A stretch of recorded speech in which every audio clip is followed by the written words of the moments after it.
My name is Makia Weaver. I'm 25 years old. I come from a really big family, and when I was younger, there were about 8 of us that lived with my mom in Brentwood in Washington, D.C. It was really chaotic, and living that type of lifestyle, at some point, it just becomes dysfunctional. Once we were living with my dad, it was great. It felt a lot more stable. Me and my siblings, we were going to school. We always had food. I liked the sense of security that we had in living with my father, but that didn't last forever.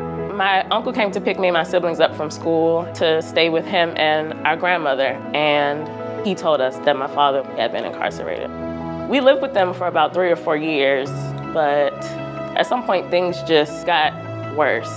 What usually happens is that somebody determines that there's some safety issue. Then the social workers go out to talk to the family and really gathering information to determine what happened. That was the moment we were the most honest about things that were happening at our home.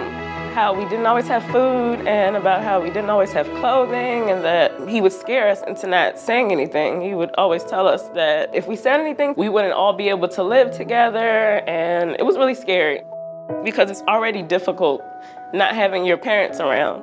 A child in the abuse and neglect system needs a lawyer to advocate on their behalf and on behalf of their best interests. The guardian ad litem is really the person who makes sure that the child's voice and wishes are heard and the needs of the child are met. Vivek Sankaran was my children's lawyer, and he was a great advocate, was always asking us what it was that we wanted, where we wanted to live, how we were feeling, did we want visits with our siblings. Education is often a huge issue that we're trying to address. In Makia's case, school was really a refuge for her, and so we just really wanted to support her in trying to reach her goals of going to college. The biggest challenge with living in the group home was finding a way to accommodate me and my twin sister, because bedtime was maybe 9 or 10 o'clock p.m. and that became an issue because the lights had to be out. My guardian ad litem ended up going to request that the counselors at the group home extend our bedtime and allow us to keep the lights on so that we can get our homework done.